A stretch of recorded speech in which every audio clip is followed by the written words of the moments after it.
여러분 안녕하십니까? 충북 시사토론창 오원근입니다.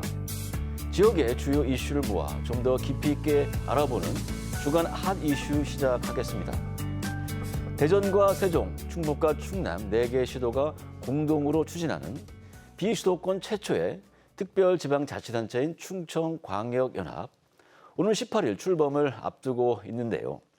오늘은 충청광역연합 출범과 관련해 그동안 어떻게 추진돼 왔고 앞으로 남은 과제는 무엇인지 함께 논의해 보겠습니다. 충청광역연합의회 이옥교 의원 나오셨습니다.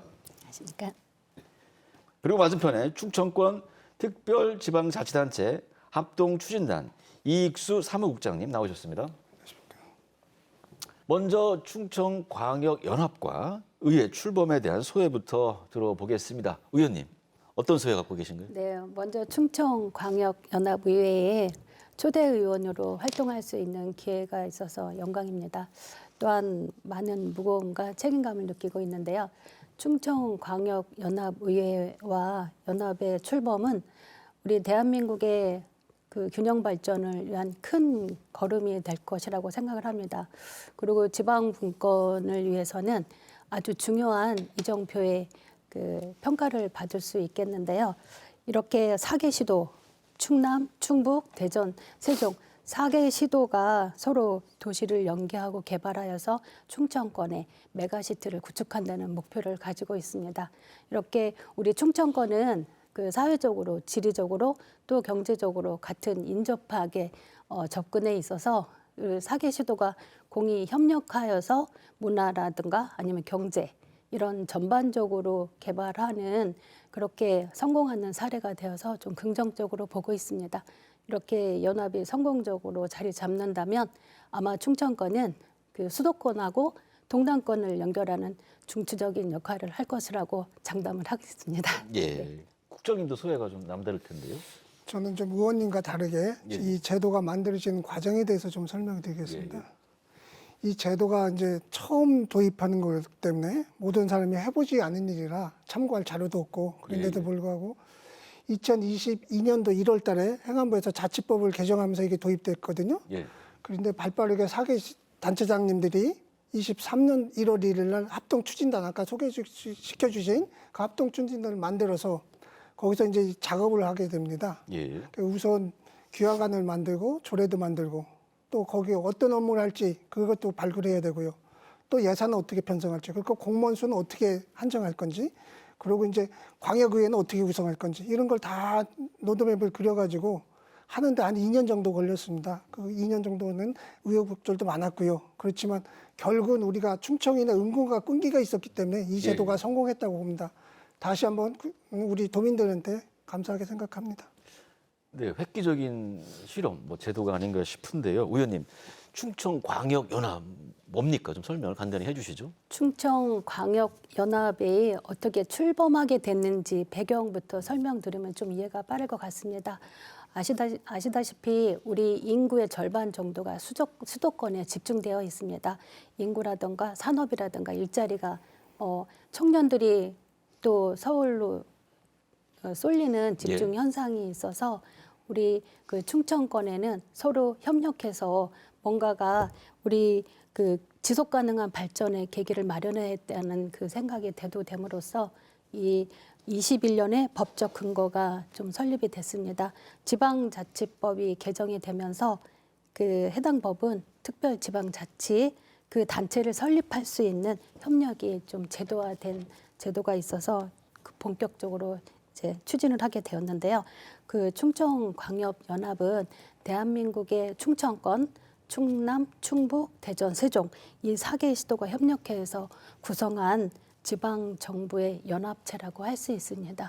그래서 서로 그 협력을 통해서 경제, 사회, 문화 부분에 서로 그 지역 간의 협력을 통해서 그 중앙에 좀 쏠려 있던 그런 그 구조에서 벗어나서 지방 분권과 조금 더 균형 발전을 시도하는 그런 어떻게 되면 새로운 행정 모델이 바로 그 충청광역연합이라고 말씀드릴 수 있겠습니다. 네, 지방정부의 연합체다. 네, 지방 맞습니다. 분권을 강화하기 위한 것이다. 이렇게 말씀을 해 주셨습니다. 네. 국장님, 이 충청광역연합이 출범하면 뭐가 어떻게 달라지는 건지 좀 얘기를 해주시죠. 저도 이제 이 연합이 달라지면 어떤 생활의 변화가 올까 좀 궁금해서 좀 살펴봤더니 예. 우선 그 행정구역은 사개 시도가 그대로 유지됩니다. 유지되는 과정에 새로운 정부를 하나 만드는 겁니다. 그래 집행부를 하나 만들고 의회를 만들어 갖고 이제 해서 제5의 어떻게 보면 지방자치단체가 만들어진 거고요. 예. 그러다 보니까 이제 집행부는 의회 연합 사무처고요. 거기는 41명 정도가 근무하고 예. 의회 연합의회에서는 한 19명 정도가 근무하게 됩니다. 이런 그 사람들이 이제 광역 업무를 추진하기 위해서 하는데 이 광역 업무라는 것은 아까 말한 규약에 나오는 거거든요. 저희들이 한 20개 사무에 이제 추진하게 되는데 거기서 좀 살펴보면은 이게 하게 되면 제가 보는 가장 큰 이득 같은 그런 장점은 사개 시도가 어떤 정부 정책이 있을 때 경쟁을 했거든요. 예. 경쟁을 해가지고 힘이 한 대로 안 모으고 딴 데로 흩어지니까 우리 충청권의 발전이 좀 더딘 측면이 있었다면 지금 이제 같이 뭐 맨 처음엔 하지만은 하나가 된다면 거기를 집중적으로 밀어줄 수 있는 힘이 생긴 겁니다. 지금 뭐 청주에서 추진하고 있는 그 청주국제공항 그 민간 항공기 신설 같은 것도 사개 시도가 힘을 합쳐주거든요. 그런 게 가장 크게 변화된 모습이고 또 하나는 광역철도 버스 같은 걸 도입하게 됩니다. 예. 청주하고 지금 세종도 연결돼 있고요, 그죠? 세종하고 대전도 연결하고 이렇게 되다 보면은 교통이 엄청 편리하게 되고요. 두 번째는 산업에 우리가 바이오 산업 청주도 많이 발전돼 있잖아요. 예. 오송에 뭐 테스트 베드도 할 수 있고 또 거기 공장도 많고 그런데 대전에는 신약이 엄청 발달돼 있습니다. 예. 아마 이 양을 합치면은 아마 시너지 효과가 많이 나가지고 엄청 큰 경제 발전 이룩할 수 있는 그런 토대도 마련돼 있고요. 마지막으로 또 보면 지역 간의 경계가 좀 허물어지다 보니까 일자리도 창출돼 있고 경제 활동이 범위가 넓어지게 되죠. 그렇다 보면 그리고 문화 시설 같은 것도 막 좀 같이 이용할 수 있는 그런 토대가 마련됐고요. 이제 이건 좀 장기적으로 보면은 우리가 기초 생활 쓰레기 같은 것도 있잖아요. 예. 그것도 광역적으로 처리할 수 있고 또 하나는 공설 화장장 같은 것도 이용할 수 있는 이건 아직 이제 범위는 안 들어왔지만 앞으로 확대될 그런 조짐이 있는 그런 업무입니다. 예, 여러 긍정적인 변화를 말씀해 주셨습니다. 그렇지만 앞서가던 부산, 울산, 경남 사례가 자초된 것만 봐도 이 광역연합이 얼마나 어려운 것인지 알 수가 있는데요. 의원님, 충청광역연합 그동안 어떻게 추진되어 왔는지 한 번 더 말씀을 해주시겠습니까? 네, 말씀드린 것처럼 수도권의 집중화로 인해서 지역 간의 불균형이 깨지고 또 지방 소멸 위기가 계속 심화되고 있는 상태에서 2015년에 충청권 4개 시도가 충청권 상생협력 기획단을 설치 운영하였다가 여러 그 상황상 활발히 진행되질 못하였습니다. 그러다가 이후에 여러 과정을 통해서 자료를 통해서 좀 말씀을 드리고 싶은데요. 이 규약안이 2024년 5월에 행정안전부로부터 명칭 변경의 조건부 의결로 통과되었습니다. 24년 8월과 9월에 개정안이 원안대로 심의 의결되면서 10월 행정안전부로부터 승인을 받게 되었는데요. 예. 이제 충청광역연합의 출범의 모든 준비는 완료되었습니다. 12월 17일 날 첫 임시회를 시작으로 이제 공식 출범이 선언되는데요. 이제 본격적인 활동을 시작하는데 기대가 큽니다. 예, 국장님, 충청권 메가시티 개념과 핵심적인 그 목표는 뭐라고 얘기하실 수 있을까요? 예, 우선 메가시티 개념은 학자마다 많이 다릅니다. 예. 대도시권이 1,000만 이상이 되면서 일일 생활권이 되는 그 광역이 뭐 메가시티라고 이렇게 보는 측면도 있고요. 근데 저희가 이제 하기는 메가시티가 한 3050 계획이라는 게 있습니다. 저희들이. 예. 그게 뭐냐면 세종, 대전, 천안, 청주가 4개 시도가 주요 거점 도시거든요. 여기는 30분간 교통을 좀 연결시키고 주변 도시가는 50분간, 그러니까 청주에서 단양에서까지는 50분간 연결시켜서 이 대도시 광역권을 만든다는 게 우리가 메가시티라고 볼 수 있는 개념이고요. 예.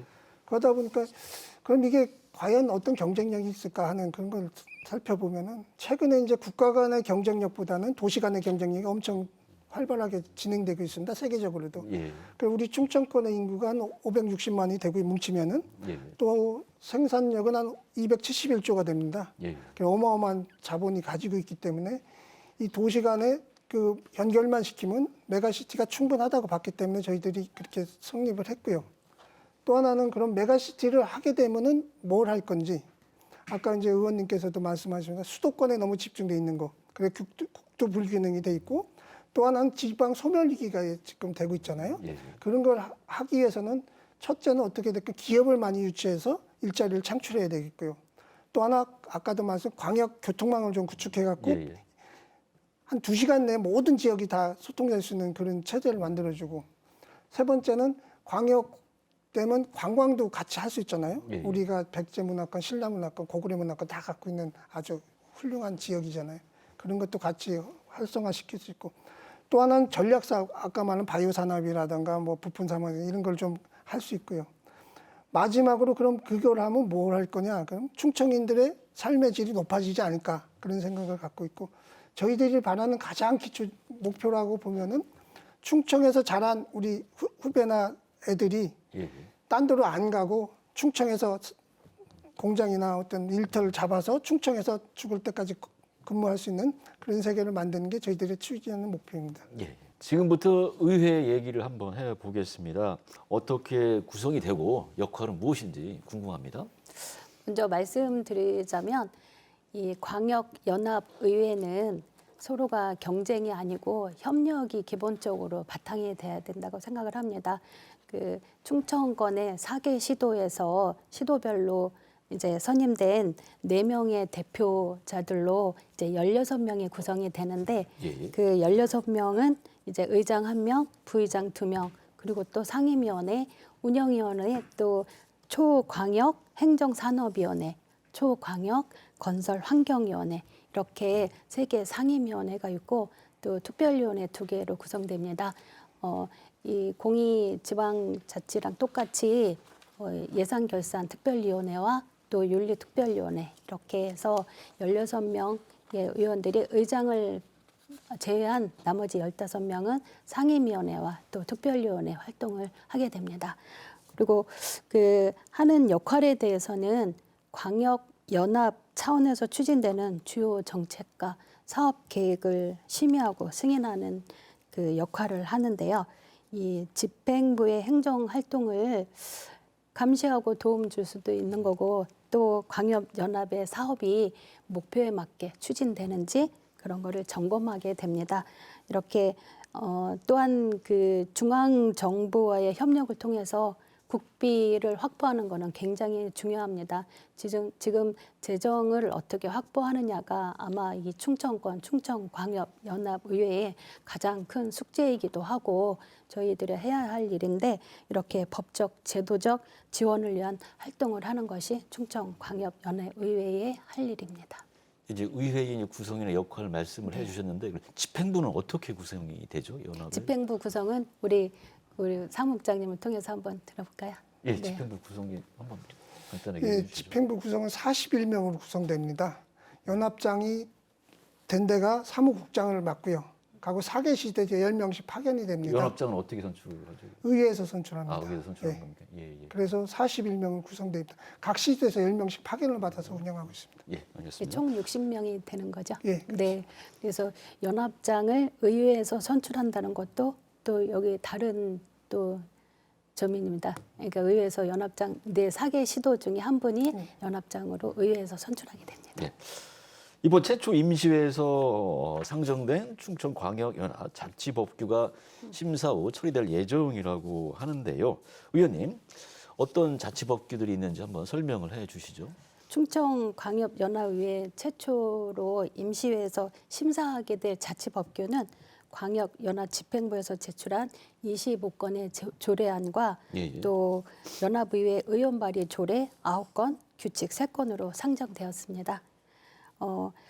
이번 첫 임시회에서 심사되는 자치법규는 그 조직의 운영, 또 재정 관리, 그리고 정책 실행을 위한 기본 규범이라고 말씀드릴 수가 있겠습니다. 이 연합체가 좀 원활하게 작동하기 위해서는 법적, 제도적 기초가 마련되어야 하는데 이번에 상정되는 이 안건에 대해서는 주로 그 이런 기초를 마련하는 토대를 마련했다 이렇게 말씀드릴 수가 있겠습니다. 예, 국장님, 충청광역연합이 아까 말씀하신 대로 뭐 교통망 연계, 관광 등에서는 뭐 효과가 상당히 있을 거라고 보이는데 그렇지만 이 경제적 입장에 처할 때 지자체 간 이해관계가 좀 복잡해지지 않을까? 이런 지자체 간 이해관계, 갈등 어떻게 극복해야 할까요?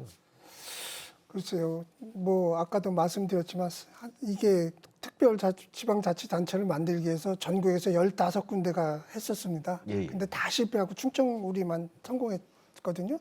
그래서 저희들도 이게 뭐 만드는데 바로 된 건 아니잖아요. 예, 예. 갈등이 있었는데 어떻게 의사 결정 과정에서 서로 협력 관계가 공감대가 많이 형성된 것 같습니다. 그래서 우선 성공할 수 있었다고 말씀드리고 예.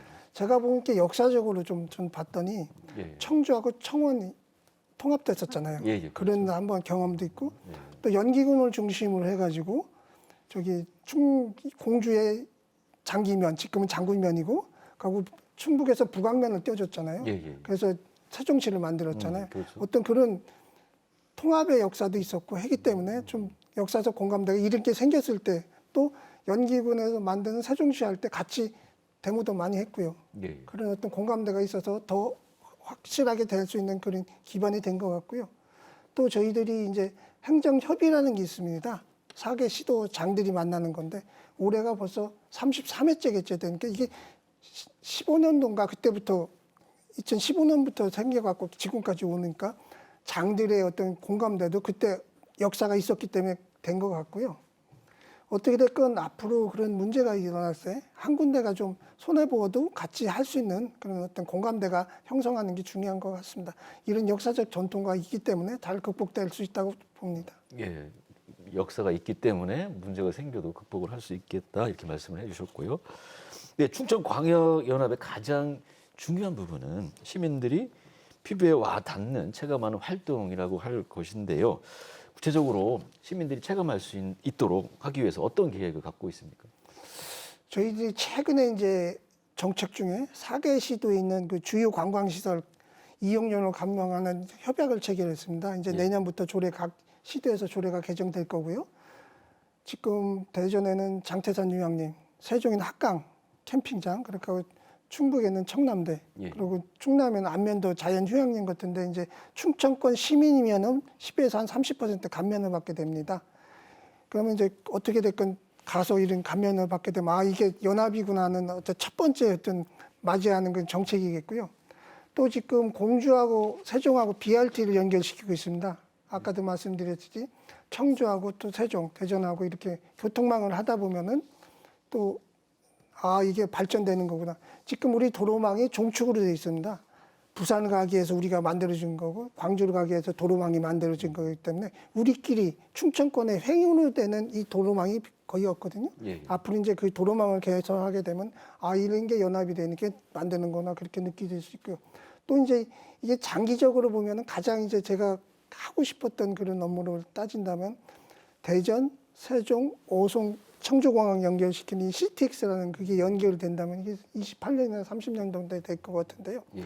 그게 연결되면 이제 하나의 수도권하고 똑같은 그 전철망이 구성되기 때문에 아주 시민들이 아, 이 연합이구나 하는 걸 느낄 수 있고요. 그래서 저희들은 어떻게 됐건 출범 초기부터 뭐 큰 사업을 해갖고 하는 것보다는 이런 사소한 것부터 시작해서 아, 이런 게 연합이구나 해서 시민들한테 좀 체감을 할 수 있는 그런 정책을 필 생각을 하고 있습니다. 예. 근데 최근에 대전과 충남이 다시 하나가 되겠다 이렇게 통합 선언을 했습니다.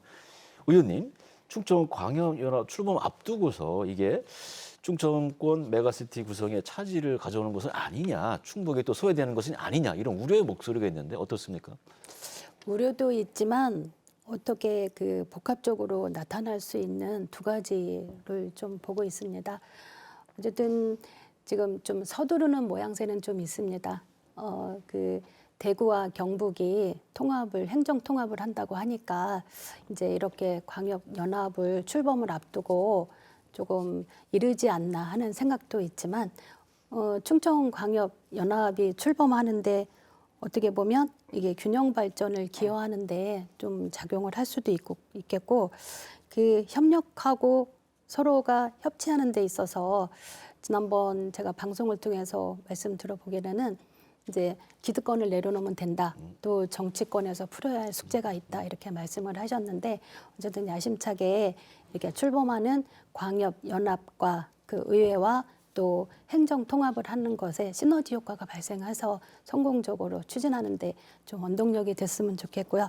저는 일부 갈등이라던가 그 소외 문제를 초래할 수 있는 가능성도 좀 있다 생각이 되어지는데 충북과 세종이 합류하지 않고 포함되지 않은 상태에서 뭔가 공동의 상생되는 발전 방향을 모색하지 않고 주도적으로 하게 되면 소외를 느낀 우리 이 지역에서 과연 이 행정 통합에 잘 적응해서 나아갈까 하는 좀 걱정 어린 말씀들도 많이 하시는데요.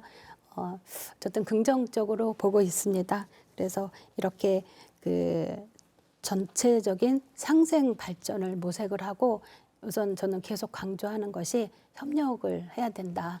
이제 독단적이지 않고 같이 상생하는 발전을 좀 모색하는 게 가장 중요하다고 생각이 들어집니다. 예, 끝으로 마무리 말씀 듣겠습니다. 광양연합에 출범되면 시민들의 삶이 어떻게 달라질 것인지를 포함해서 마무리 말씀 해주시기 바랍니다. 국장님 먼저 해주시죠. 예, 이제 우리 광역연합에서 어떤 업무를 추진하느냐 이게 계속 연결된 업무이기 때문에 우선 경제 활성화가 될 것 같고요. 또 하나는 교통망이 잘 가꿔질 수 있고 또 하나는 아까 말한 관광지 같은 것도 개발하면 관광 활성화도 될 수 있고 또 저희들이 금강 줄기를 다 갖고 있잖아요. 예. 생태 환경도 같이 개선하면 좋을 것 같아서 그런 면에서는 삶의 질이 좀 높아질 것 같고요. 마지막으로 전하고 싶은 마음은 어떻게 됐건 우리 수도권에 집중되어 있는 이 불균형 국토를 우리가 충청연합이 좀 극복했으면 좋겠다 그런 말씀 드리고요. 또 유지필성이라는 말이 있습니다. 뜻이 있으면 반드시 이룬다는 뜻인데요. 우리 충청 4개시도 공무원들 파견된 연합 공무원들은 그런 자세로 우리 충청광역연합이 출범하는데 성공적으로 아주 매진할 예정입니다. 꼭 궁극적으로 이제 우리 시민들이 참여를 안 했으면 이게 이루어지지 않았기 때문에 시민들한테도 감사하는 말씀을 드리고요. 또 마지막으로 드리고 싶은 게 이제 우리 중앙정부에서도 많이 도움을 주셨습니다. 행안부도 그렇고 국토부도 그렇고 산업부도 그렇고 그런 분들에게 감사 말씀을 드립니다. 다시 한번 감사 말씀드리며 앞으로 우리 충청광역연합이 잘 돼서 충청권이 더 상승 발전하는 그런 모습을 보여주도록 하겠습니다. 감사합니다. 예, 위원님 마무리 말씀 해주시죠. 네, 충청광역연합과 의회의 출범은 주민들의 신뢰와 또 단결해서 온다는 말씀을 또 특별하게 좀 말씀드리고 싶습니다. 이렇게 그 지역 간의 협력과 상생 발전을 위한 그 대한민국의 균형 발전을 위해서는 꼭 중요한 도약의 발판으로 삼았으면 좋겠다는 생각이 드는데 이렇게 그 어느 한 지역이 소외되지 않도록 균형 발전을 위해서 최우선으로 생각하겠다는 말씀을 드리고요. 이렇게 새롭게 시작하는 그 설렘과 또 책임감을 가지고 늘 주민분들의 의견을 수렴하고 청취해서 같이 공동으로 상생 발전하는 데 노력하는 그런 저희 의회가 되겠다는 다짐을 한번 드리겠습니다. 예, 예. 네, 오늘 두 분 나와주셔서 감사합니다. 고맙습니다.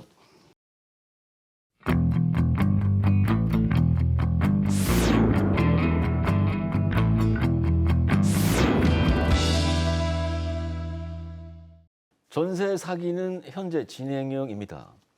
지금도 전국 곳곳에서 들려오고 있습니다. 악덕 임대업자에게 전세 보증금을 떼인 세입자들이 잇따라 자살하면서 전세 사기가 사회 문제화되기 시작한 지 벌써 3년째인데요. 여전히 유사 범죄로 인한 피해자가 끊이질 않고 있습니다. 오늘은 청주 지역에서 발생한 전세 사기 대책에 대해 함께 논의해 보겠습니다. 안지영 변호사 나오셨습니다. 네, 안녕하세요. 맞은편에 한국공인중개사협회 충청북도의 윤창규 회장 나오셨습니다. 예, 그렇습니다. 안 변호사님, 최근 청주에서 전세 사기 피해 사례가 발생했는데요. 어떤 내용이죠? 네, 최근에 청주 흥덕구 강서동에서 50억 원대 전세 사기 피해가 발생했다는 주장이 제기되면서 피해자들이 경찰에 고소장을 접수했고 흥덕경찰서가 수사에 착수를 했는데요. 일단 전세 계약 만료 후에 전세 보증금을 받지 못해서 집주인을 사기 혐의로 고소한 피해자가 6명입니다. 그렇지만 이 피해를 입은 도시형 생활주택이 73세대 중에 72세대가 전세 계약을 체결한 것으로 파악이 되고 있는데요. 그래서 피해는 더 늘어날 전망입니다. 피해 금액은 현재로서는 약 20억 원대로 예상을 하고 있지만 앞으로 늘어날 피해자들까지 감안을 해서 피해 금액을 추산하면 50억 원대까지 늘어날 수 있을 것으로 보입니다.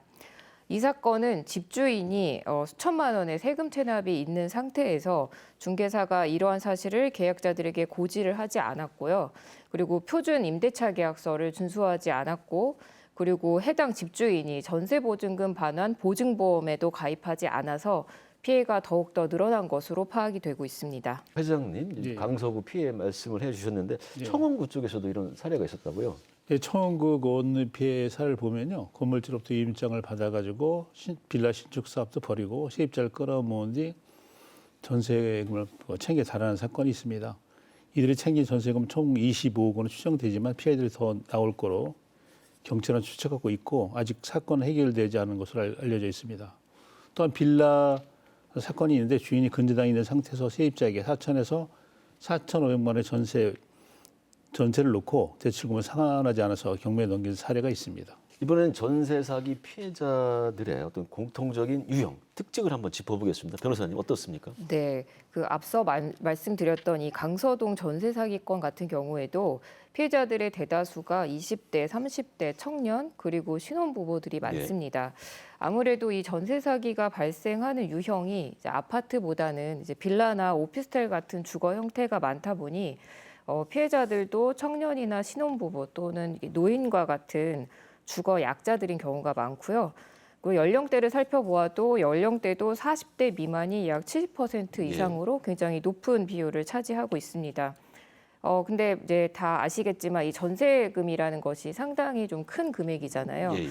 그러다 보니 이제 이 금액을 마련하는 것 자체도 상당히 어려운 데다가 이제 20대, 30대 같은 경우에는 이제 대출을 받아서 마련하는 경우도 많다 보니까 이렇게 전세 사기 피해를 입게 되면은 경제적으로 회복하기 어려운 상태까지 이를 수가 있고 그래서 많이 심각한 상황으로 보여집니다. 네, 변호사님 아까도 말씀을 해주셨지만 집주인이 보증보험에 가입하지 않고 또 표준 계약서를 준수하지 않은 것으로 이렇게 알려졌는데요. 이 경우 어떤 법적인 제재는 없습니까? 네, 이제 임대인 같은 경우에는 민간 임대주택에 관한 특별법이라는 것이 있습니다. 그래서 이 법에 의하면 주택 임대사업자로 등록한 임대인에게 어떤 의무들을 좀 부과를 하고 있는데요. 예를 들어서 임대차 계약을 체결할 때 그 표준 임대차 계약서를 작성하도록 그렇게 규정을 하고 있습니다. 예. 만약에 이걸 위반했을 경우에는 과태료를 부과하도록 되어 있는데요. 최초 위반했을 때는 500만 원, 그리고 3차 위반 시까지는 1,000만 원까지 과태료를 부과하도록 되어 있습니다. 그리고 전세금 반환 보증보험 같은 경우에도 역시 마찬가지로 이 민간 임대주택에 관한 특별법에서 이 임대사업자에게 의무적으로 가입을 하도록 그 의무를 부여를 하고 있고요. 미가입 시에는 최대 3,000만 원까지 과태료를 부과하도록 되어 있습니다. 그리고 이제 좀 민사적으로 또 살펴보면 임대인이 이 보증보험에 가입하지 않았을 때 임차인에게 계약 해지권을 인정을 해주고 또 손해배상 청구권도 인정이 될 수 있습니다. 과태료 말씀을 해주셨는데 네. 좀 약하지 않나? 처벌을 강화해야 된다 이런 의견이 있습니다. 어떻습니까? 네, 아까 말씀드렸던 것처럼 아무래도 이제 임대사업자로 등록을 한 이 임대인이 그 민간 임대주택 특별법의 어떤 의무사항을 위반을 한다고 하더라도 그 과태료를 부과하는 수준으로만 처벌이 이루어지고 사실 과태료 금액도 상한선이 있습니다. 예를 들어 예. 아까 말씀드린 것처럼 한 3,000만 원. 이러다 보니까 이제 임대인에 대한 처벌이 너무 약한 것이 아니냐 이런 의견이 있는 것도 말씀하신 것처럼 사실입니다. 근데 조금 생각을 해보면 이 민간 임대주택에 관한 특별법이라는 것이 이 전세 사기와 상관없는 사실 대다수의 주택 임대사업자 모두에게 이게 적용이 되는 법률이기도 하고요. 그리고 그러면은 주택 임대사업자로 등록한 이 임대인이 어떤 사항을 지켜야 하는가 이런 의무 사항에 관해서 사실 임대인들이 잘 알지 못하는 경우도 굉장히 많습니다. 그리고 사실 관할 지자체에서 이제 과태료를 주로 부과를 하게 되는데요. 그러려면 이 관할 지자체에서도 좀 관리가 돼야 되는데 이런 것도 좀 되지 않는 경우도 많습니다. 그래서 임대인에 대해서 그냥 무작정 처벌을 좀 강화하자 이렇게 얘기하는 것만이 정답은 좀 아닌 것 같기도 하고요. 이제 만약에 처벌을 강화하고자 한다면 좀 이에 앞서서 그 지재차에서 좀 전수조사도 하고 좀 관리하는 이런 좀 선행 절차가 좀 필요할 것으로 생각이 됩니다. 네, 회장님. 예. 그 대전에서는 공인 중개사가 아닌 예. 중개보조원과 계약을 해서 사기 피해를 입은 사례도 있다고 하는데요. 어떤 내용이죠? 네, 중개보조원이 임대인과 임차인을 모두 속여서 중간에서 이제 그 피해자가 13명이 나왔는데요. 약 4억 2천만 원 정도 된다고 하더라고요. 근데 임대인에게 그냥 월세 계약이 있다고 하고 그다음 피해자에게는 전세 계약을 체결했습니다. 그래가지고 또 전세자금 대출을 받게 해가지고 그 전세 보증을 중간에서 이제 가로챈 그런 사례가 있거든요. 이 사건을 계기로 해서 대전에서는 투명한 부동산 거래 문화 조성하고 중개보조원 불법 중개 행위를 예방하기 위해서 중개보조원 신분증을 제작 배포하였다고 합니다. 피해를 예방하는 게 굉장히 중요하죠. 전세 보증금이 굉장히 크고 자기의 전 재산일 수도 있는데요. 이 피해를 사전에 예방하기 위해서 어떻게 하면 좋을까요, 변호사님? 네, 일단은 전세 계약을 체결하기 전 그리고 후로 좀 나누어서 말씀을 드려보겠습니다. 이제 전세 계약을 체결하기 전에는 이제 먼저 해야 될 것이 이제 주변에 그 내가 계약을 하고자 하는 집의 매매가 그리고 예. 전세가를 확인하는 것이 필요합니다. 왜 그러냐면 이제 깡통 전세라고 들어보셨을 건데요. 주택의 매매가가 전세가보다 이제 낮은 경우를 이제 깡통 전세라고 합니다. 이 경우에는 이제 매매가가 더 낮기 때문에 나중에 내가 지급한 전세 보증금 전부를 다 돌려받지 못할 수도 있는 이런 상황이 발생을 할 수 있기 때문입니다. 그리고 이제 등기부 등본을 반드시 열람을 하셔서 이 집의 권리 관계에 관해서 좀 살펴보시는 것이 필요할 것 같고요. 만약에 중개사를 통해서 계약을 하신다고 하시면 이 중개인에게 지금 이 집의 집주인 임대인이 세금을 체납한 것이 있는지 그리고 혹시 선순위 권리관계를 따져서 선순위 보증금 같은 것이 있는지 이런 거에 대해서 좀 설명을 요구를 하고 확인을 해야 될 것 같습니다. 그리고 계약을 체결할 때 말씀드렸던 것처럼 표준 임대차 계약서를 작성을 하시는 것이 좋습니다. 그리고 전세계약 체결 이후에를 좀 살펴보면은 전세계약을 체결하실 때 아마 아신 바와 같이 확정일자라는 걸 받게 되는데요. 이 확정일자를 받고 나서 그 이후에 즉시 전입신고를 해야 됩니다. 예. 그리고 마지막으로 이제 전세보증금 보험 반환 보증보험이 있는데요. 이거를 가입을 하고 이제 안전하게 좀 이제 스스로 이제 가입을 좀 하는 것이 좀 안전하게 돌려받을 수 있는 그런 방법이 될 것 같습니다. 예, 회장님도 중개사 예, 입장에서 예. 한 말씀 해주시죠. 국토교통부 실거래가 공개 시스템이 있거든요. 그리고 등기부등본도 정확히 확인해야 되고요. 그 실거래가 시세를 좀 파악을 해가지고 그 금액을 일단 알고 계약을 해야 되고요. 그 임대인의 부채 상황 같은 것도 이렇게 분석을 해야 되고요. 너무 싸게 나온 매물 그런 거 또 보증과 대출금이 합치 금액이 집값의 80% 넘는 그런 거는 가급적 계약을 피하는 게 좋고요. 하나 또 말씀드리고 싶은 거는 대개 보면 갭 투자에서 문제가 많이 생기거든요. 그리고 법인 쪽으로 많이 하거든요. 법인. 그리고 법인이 가진 물건을 좀 주의하는 게 좋겠고요.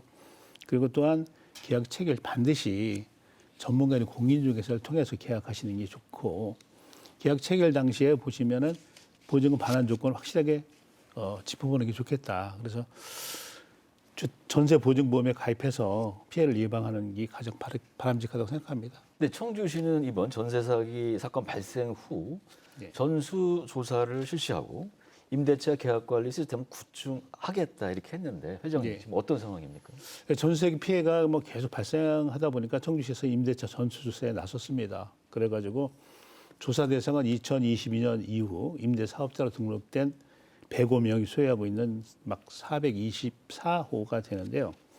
시에서는 임대차 계약 신고, 임대 보증금, 보증보험 가입 여부를 조사한 뒤에 의무 위반 적발에 대해서 과태료 등 행정처분을 진행한다고 합니다. 근데 임대사업자는 임대계약 체결일로부터 3개월 이내에 시장에 신고해야 되고 임대 보증금에 대한 보증에 가입할 의무가 있는데 이를 위반할 경우에는 500만 원 이하 과태료가 부과되고 보증보험 미가입자에게는 보증보험이 임대 보증금의 약 5%에 10%의 과태료가 부과됩니다.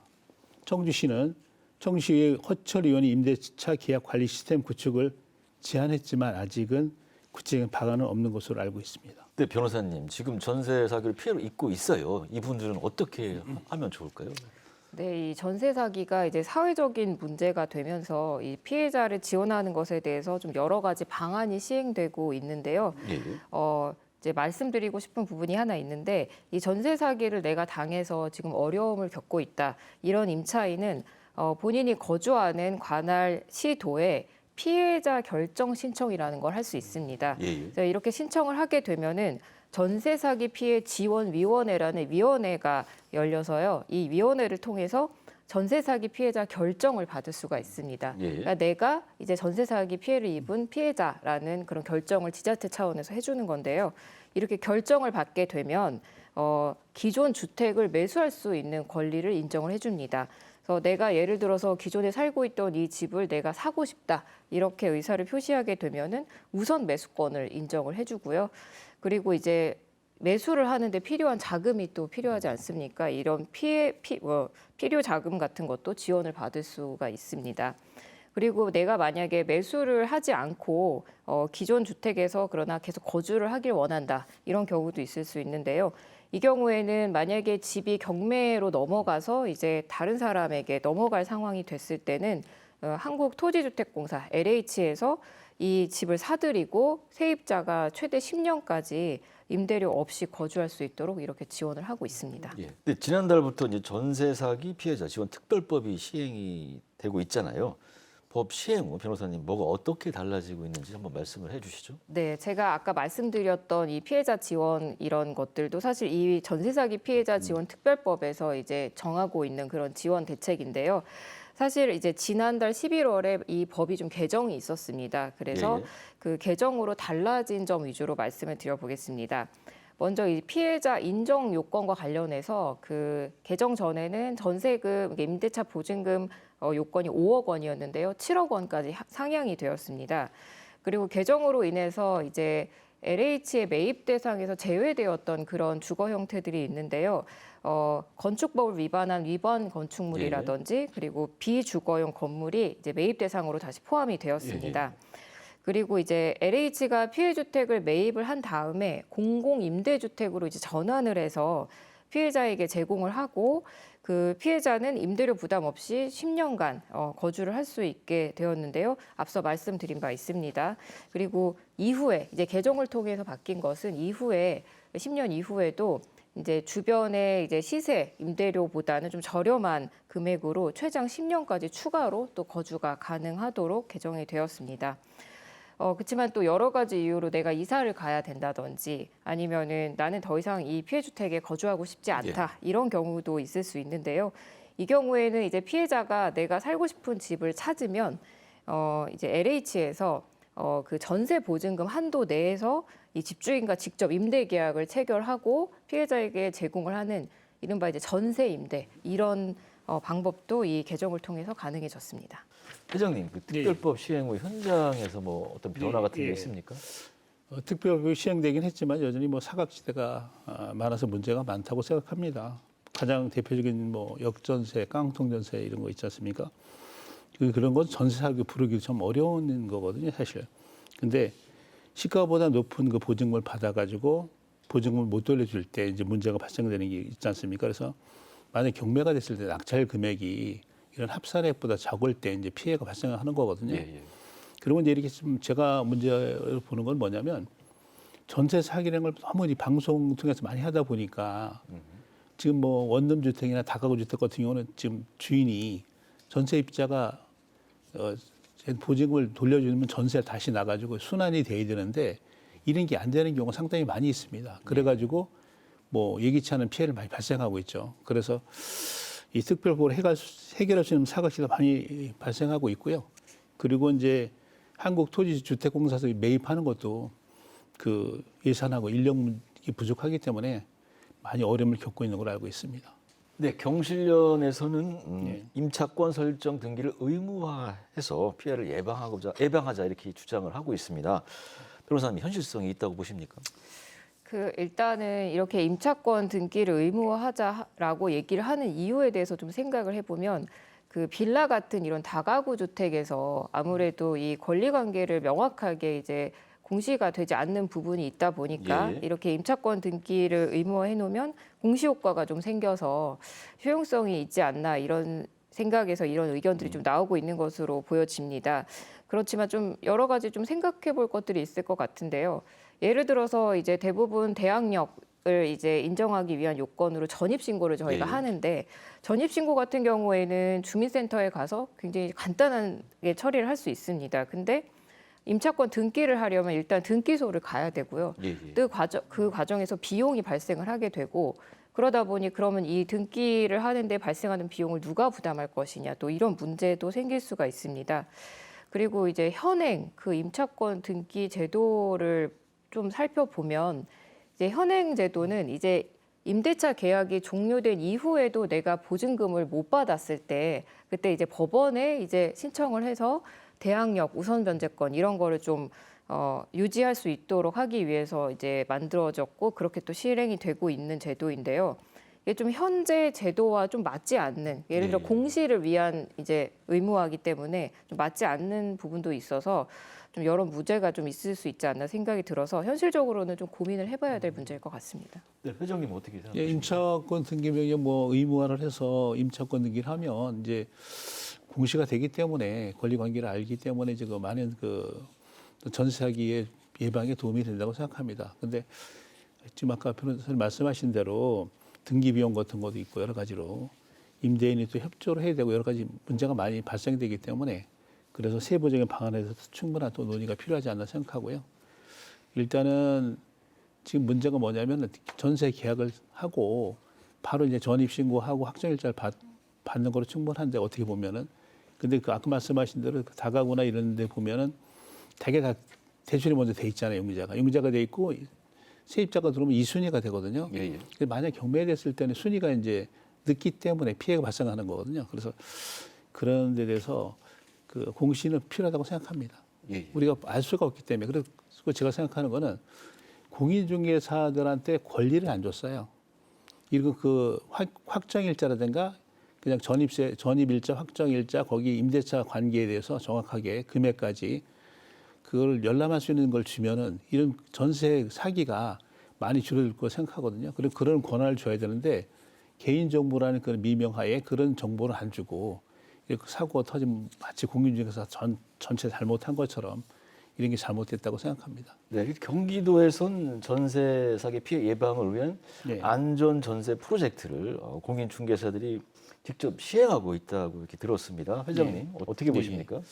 경기도에서는 약 1,070명 정도의 그 공인중개사들이 참여를 해가지고 그 전세 안전 프로젝트를 이렇게 하고 있거든요. 거기 보면은 위험 물건은 중개 금지하고 명확한 권리 관계도 안내하고 임차인 체크리스트도 제공하고 전세 특약을 명확히 작성하고 계약 후 정보 변동 문자 알림 서비스 등을 이렇게 준수해야 된다고 합니다. 이래서 공인중개사는 뭐 기본적으로 잘 지키고 있겠지만 그 다시 한번 다짐하는 의미로 이렇게 1,070명 규모의 그 안전 전세 관리단을 운영한다고 하는데 좀 바람직한 제도가 아닌가 생각합니다. 네, 마무리 말씀 듣겠습니다. 변호사님, 뭐 전국의 많은 지방자치단체에서 지원 조례 이렇게 만들고 있는데 그런 조례에 관한 의견과 함께 마무리 말씀해 주시죠. 네, 그 이제 뭐 경기도 수원이나 하남 이런 곳에서 이제 피해자 지원에 관한 조례를 제정을 했고 또 서울이나 대구, 인천에서도 이제 조례 제정을 추진하고 있다고 얘기가 있는 것으로 이제 파악이 되고 있습니다. 근데 이제 이 피해자 지원이라는 게 이제 지자체 차원에서의 뭐 지원도 너무 중요하겠지만 아무래도 전국적으로 발생하는 사회적 문제다 보니 이제 정부 차원에서의 어떤 피해자 지원 대책이나 뭐 처벌 강화 이런 것이 좀 필요할 것 같고요. 뭐 이런 사회적인 대책도 너무 중요합니다. 그렇지만 일단 계약을 하시는 분들이 계약을 하실 때 그 계약 체결하기 앞서서 좀 관련 내용을 꼼꼼히 좀 확인을 하실 필요가 있을 것 같고요. 그리고 무엇보다도 위험한 물건이라고 판단이 되시면 계약을 하지 않는 것이 사실 제일 좋을 것 같습니다. 그리고 만약에 계약을 하게 됐을 경우에는 혹시 모를 상황을 대비해서 아까 말씀드렸던 전세보증보험이라든지 이런 것 가입이 되어 있는지 또 가입이 안 되어 있다면 가입이 가능한지 이런 거를 좀 꼼꼼히 확인할 필요가 있을 것 같습니다. 예, 회장님 마무리 말씀. 예, 전세기 피해가 뭐 되게 대본에 보면 보증금이 좀 연약한 사람들, 보증금이 적은데 서민하고 초년생, 청년들이 많이 대부분인 것 같습니다. 그래서 단순히 그 세입자의 피해뿐이 아니고 보증금을 대신 갚아야 하는 허구도 문제가 있고요.